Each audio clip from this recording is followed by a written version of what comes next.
பூஜ்யாய ராகவேந்திராய சத்ய தர்மரதாய ச பஜதாம் கல்பவ்ருக்ஷாய நமதாம் காமதேனுவே கிருஷ்ணாய வாசுதேவாய தேவகி நந்தனாய ச நந்தகோபகுமாராய கோவிந்தாய நமோ நமக.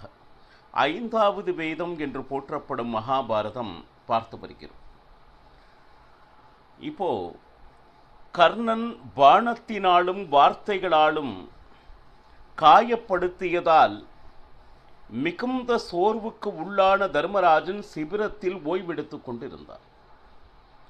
தர்மராஜனை பார்த்து வா என்று பீமன் கூற, இங்கு இருப்பவர்களை நான் பார்த்து கொள்கிறேன் என்று சொன்னதனால் அர்ஜுனன் தர்மராஜனை காண வருகிறார்.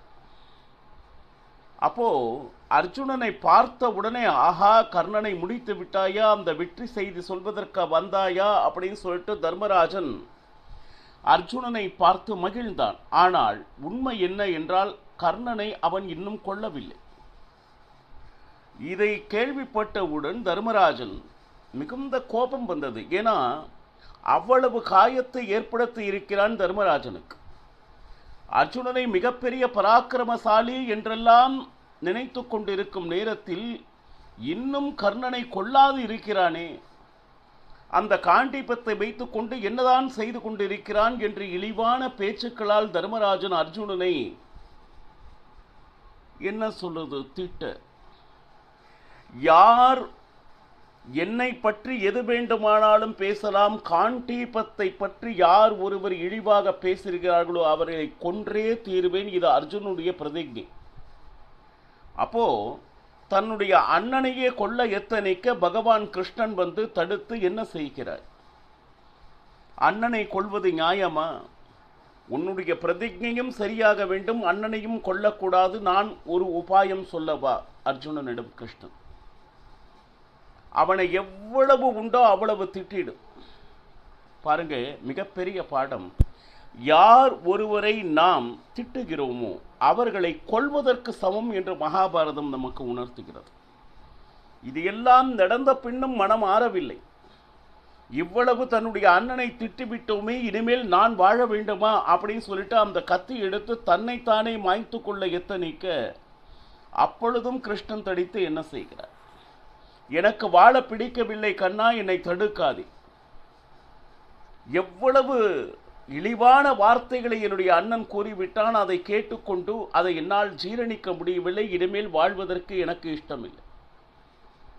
அப்போ தயவு செய்து இது தவறு அர்ஜுனா, உன்னை நீயே கொன்ற வேண்டும் அவ்வளவுதானே, அதற்கு நீயே புகழ்ந்து கொள் உன்னை பற்றி. பாருங்க, தற்பெருமை என்று சொல்வார்கள். என்னால் தான் இது முடியும், நான் தான் இதை சாதித்தேன் என்று யாரெல்லாம் கூறிக்கொண்டிருக்கிறார்களோ அவர்கள் தங்களைத்தானே ஆத்மஹத்தியம், அதாவது கொன்று கொள்கிறார்கள். அதற்கு மேல் அவர்கள் இந்த உயிரோடு இருந்ததாக கருதுவதற்கு இல்லை. இந்த ரெண்டு மிகப்பெரிய தத்துவத்தை இந்த இடத்தில் சொல்கிறேன். இப்போ இது எல்லாம் நடந்து முடிந்தாச்சு, இந்த ரெண்டு விஷயம் முடிஞ்சாச்சு. இப்போ தர்மராஜன் கிட்ட பகவான் கிருஷ்ணன் கூறினார், தர்மராஜா, நீ ஒன்றும் கவலைப்படாது. நீ மனதில் என்ன நினைக்கிறாயோ நிச்சயமாக நடக்கும். இன்று மாலைக்குள் கர்ணன் நிச்சயமாக கொலை செய்யப்பட்டே தீருவான், அதுல எந்த விதமான சந்தேகமும் இல்லை அப்படின்னு சொல்லிட்டு பகவான் கிருஷ்ணன் கூறிட தர்மராஜன் முழுக்க முழுக்க நம்பினான். உடனே அர்ஜுனன் வந்தான், தர்மராஜனுடைய கால் பிடித்தான், செய்த தவறுக்கு மன்னிப்பு கேட்டான். உடனே பகவான் கிருஷ்ணன் கூறியதை கேட்டவுடன் மனது சமாதானமாகி என்ன சொல்லுது, அர்ஜுனனுக்கு நல்வார்த்தை கூறி அனுப்பி வைத்தான். பாருங்க, இந்த இடத்துல பாருங்க, இன்று கர்ணன் வதைப்படுகிறான் என்றால் அதற்கு முக்கிய காரணம் தர்மராஜா, அதற்கு காரணம் நீயே என்று பகவான் கிருஷ்ணன். தர்மத்தின்படி வாழ்பவர்கள் தன்னுடைய மனதினால் இவர்கள் செத்தே ஆக வேண்டும் என்று நினைத்தால் அவர்களுடைய சாவு உறுதியாகிவிட்டது. அதற்கு பிறகு போர், அதுக்கப்புறம் பானம் விடுவது, வீரத்தை காண்பிப்பது, அதெல்லாம் அடுத்து. உண்மையாக மனதில் தர்மத்தின்படி வாழ்பவர்கள் என்ன நினைக்கிறார்களோ அதை அப்படியே நடத்தி காட்டுவது பகவானுடைய காரியமாகிவிட்டது. அப்போ ஒரு பக்கம் தர்மராஜன் அர்ஜுனனை மன்னித்து இந்த இடத்துல இந்த காரியம் ஏன் நடந்தது என்று மகாபாரதம் ஸ்பஷ்டமாக கூறுகிறது. ஏன்னா ஒரு மிகப்பெரிய போரினை சந்திக்க இருக்கிறான் அர்ஜுனன். அந்த அர்ஜுனனுக்கு ஒரு ஓய்வு தேவைப்படுகிறது. இந்த நேரத்தில் பகவான் கிருஷ்ணன் எத்தனைக்கு அந்த ஓய்வினை கொடுப்பதற்காக பகவான் கிருஷ்ணன் போட்ட திட்டமே இது. ஏன்னா கர்ணனுக்கும் அர்ஜுனனுக்கும் அந்த போரானது எப்படி நடக்கப் போகிறது என்பதை முன்கூட்டியே பகவான் கிருஷ்ணன் அவனுடைய மனக்கணக்கில் போட்டு வைத்திருந்தார். எப்பொழுது தர்மராஜனிடம் விடை பெற்று ரதத்தில் போய்கொண்டு இருக்கிறார்களோ அந்த நேரத்தில் எல்லாமே சுப சகுனங்களாக காட்சியளித்தது. ஆனாலும் அர்ஜுனனுடைய உடம்பானது வியர்த்து கொண்டே இருக்கிறது. கிருஷ்ணனிடம் அர்ஜுனன் கேட்டான், கண்ணா, என்னால் கர்ணனை கொல்ல முடியுமா? அதாவது என்னதான் வீரம் இருந்தாலும் இனம் புரியாத ஒரு சந்தேகமானது அர்ஜுனன் மனதில் இருந்து கொண்டே இரு. அப்போ கண்ணன் கூறினான், கவலைப்படாதே அர்ஜுனா, நிச்சயமாக இன்று கர்ணன் வதைப்பட்டே தீருவான். அதில் கொஞ்சம் கூட சந்தேகமே இல்லை. உன் கையில் இருப்பது சாமானிய தனுசா? அது காண்டீபதாரி அல்லவா? நீ மிகவும் சிரேஷ்டமானது, அதில் சந்தேகம் இல்லை. ஆனால் பாருங்க, அர்ஜுனனை எச்சரிக்கிறது, நீ கர்ணனை சுலபமாக எடை போட்டு விடாதே அர்ஜுனா. ஏன்னா மிகப்பெரிய பலசாலி கர்ணன். நீ தயவு செய்து, இவனோ இந்திரன் அவனோ சூரியன், இரண்டு தேவதைகளுக்கும் ஒரு போர் நடக்கும் போது யார் ஒருவரையும் மிகவும் குறைவாக எடை போட்டு விடக்கூடாது அப்படின்னு சொல்லிட்டு அர்ஜுனனை தயார் செய்கிறான் பகவான் கிருஷ்ணன்.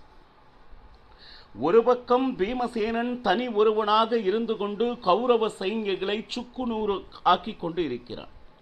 இந்த நேரத்தில் பீமனின் எதிரில் வந்தவன் யார் அப்படின்னா சகுனி. அப்போ கூடவே துரியோதனன் வேறு சகுனியை காப்பாற்றுவதற்காக எட்ட நின்று கொண்டிருக்கிறான். பீமசேனனுக்கும் சகுனிக்கும் அடேங்கப்பா, சகுனி எந்த ரதத்தில் வந்தானோ அந்த ரதத்தை க்ஷண நேரத்தில் சுக்குநூறு ஆக்கினான்.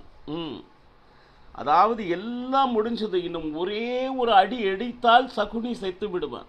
ஆனால் பீமசேனன் நினைத்தான், சகதேவன் சகுனியை நான் கொள்வேன் என்கின்ற பிரதிக்கையை செய்திருக்கிறார். அப்போ சகுனியினுடைய மரணமானது சகதேவனால் தான் நடக்க வேண்டும் என்பதை நினைத்து சகுனியை விட்டான். இதுதான் சந்தர்ப்பம் என்று துரியோதனன் ஓடி வந்து சகுனியை தன்னுடைய ரதத்தில் அமர்த்தி இழுத்து சென்றான். இந்த நேரத்தில் பாருங்க, துச்சாசனன், அந்த துச்சாசனன் பீமன் எதிரில் வர, ஆஹா சரியாக மாட்டிக்கொண்டான் என்று பீமசேனனுக்கும் துச்சாசனுக்கும் சரியான யுத்தம். பீமனுடைய வில்லினை முறித்தான் துச்சாசனன். அது மட்டுமா அப்படின்னா, பீமனுடைய சாரதியாக இருக்கக்கூடிய அசோகனை அடித்தான். சக்தி ஆயுதத்தை பயன்படுத்தி பீமசேனனை காயப்படுத்தினான். பாருங்க, இன்னும் சொல்ல போனா பீமசேனன் காட்டில் திரிகின்ற சிங்கத்தை போல. அந்த சிங்கத்துக்கு காயம் செய்தால் அதை விட்டு விடுமா? இதுதான் சந்தர்ப்பம் அப்படின்னு சொல்லிட்டு தன் கையில் இருக்கக்கூடிய கதையினை துச்சாசனன் மேல் வீச, உடனே அவன் தலை சுற்றி நிலத்தில் விழுந்தான் துச்சாசனன். துச்சாசனா, நான் எந்த விஷயத்தையும் மறக்கவில்லை, உன்னுடைய இரத்தத்தை கொடுத்தே தீருவேன் அப்படின்னு சொல்லிட்டு, எப்பொழுது கதை தலையில் பட்டதோ தலை சுற்றி கீழே விழ, தலையில் பலத்த அடியோடு கீழே உருண்டு விழுந்தான் துச்சாசனன். அப்போ பாருங்க, பீமசேனன் தன்னுடைய காலினால் துச்சாசனனுடைய கழுத்தில் வைத்து கொண்டு சிம்மநாதம் செய்தான். அந்த சிம்மநாதத்தை கேட்டு யார் வரும் முன் நிற்க கௌரவ சைன்யம்லாம் ஓடினது அப்படின்னு எழுதுறாங்க. அந்த சிம்மநாதத்தையே அவர்களால் கேட்க முடியல. ஏன்னா ரொம்ப காலமாக காத்து கொண்டிருந்தேன் துச்சாசனா உன்னுடைய ரத்தத்தை குடிப்பதற்காக. பாருங்க, இந்த காலம் என்பது ருண தீர்சுவ காலம். அதாவது ஒரு கடன் இருக்கிறதுன்னா அந்த கடனை வட்டியோடு திருப்பி கொடுக்கக்கூடிய காலம் இது. அது மட்டுமல்ல, அன்று நடந்த எந்த நிகழ்ச்சியையும் நான் மறக்கவில்லை. பாருங்க, இந்த நேரத்தில் துச்சாசனன் புத்தி கெட்டத்தனமாக பீமசேனனுக்கு நடந்த நிகழ்ச்சி அத்தனையும் ஞாபகப்படுத்துகிறான். பீமசேனா, என்னமோ மிகப்பெரிய வீரனாக நீ நினைத்து கொண்டிருக்கிறாய். அந்த மெழுகு வீட்டுக்குள் இருந்து அத்தனை பேரையும் முடிப்பதற்காக திட்டம் போட்டதே நான் தான். அது மட்டுமா அப்படின்னா, 12 வருஷ வடவாசம், 1 வருட அஞ்ஞான வாசம் காட்டில் உங்கள் குடும்பத்தையே அங்கும் இங்குமாக அலைய விட்டேன்னு தெரியுமா? அது காரணம் நானே. அந்த பாஞ்சால தேசத்திலே பாருங்க, எவ்வளவு கஷ்டங்களை அனுபவித்தீர்களோ அந்த கஷ்டத்திற்கு மூல காரணம் நான் தான். இன்னும் சொல்ல போனால், சுயம்பரம் நடந்த பொழுது அர்ஜுனன் வென்றான்.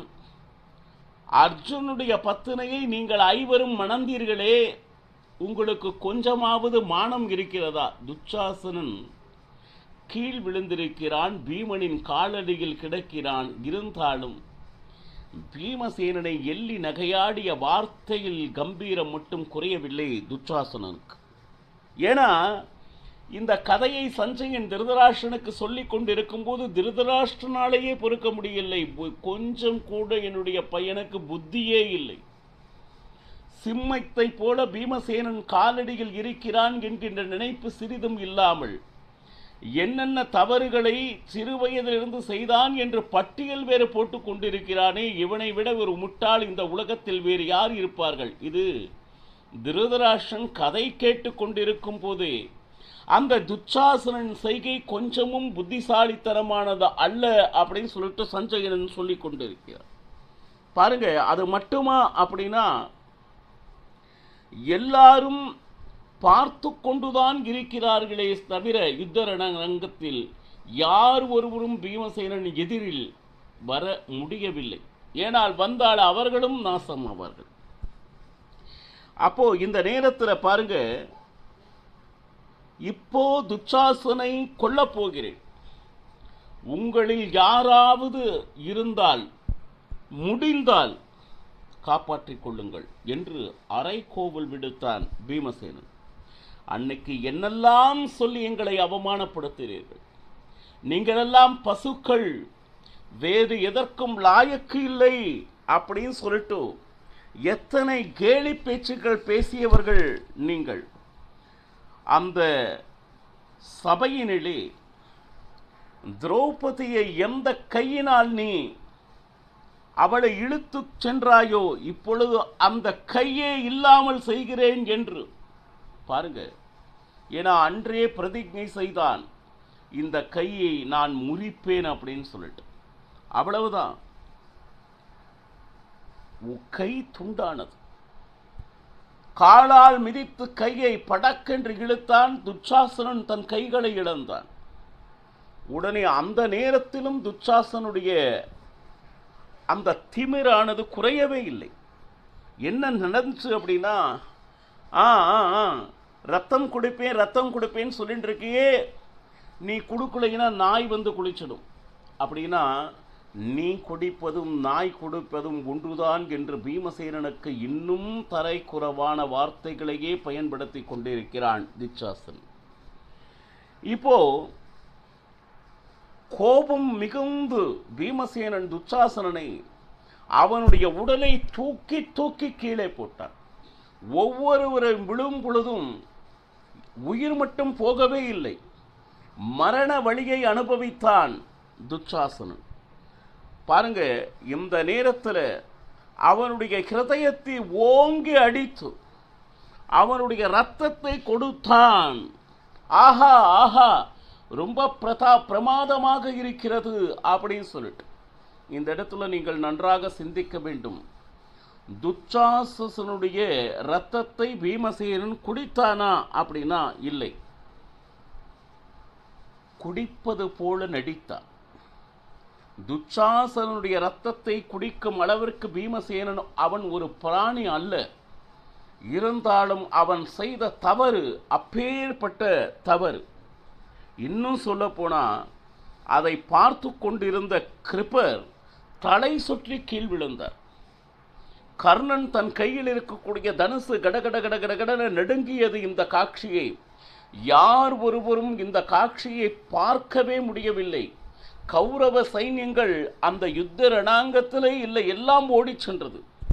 யார் ஒருவராலும் எதுவும் செய்ய முடியாத நிலையில் காட்டில் தன்னந்தனியாக ஒரு சிங்கத்திடம் மாட்டிக்கொண்டு ஒரு இரை போல துச்சாசனன் வீழ்ந்து கிடந்தான். மேலும் என்ன நடந்தது என்பதனை நாளையும் பருகலாம். சர்வம் ஸ்ரீ கிருஷ்ணார்ப்பணமஸ்து. ஹரே ஸ்ரீனிவாசா.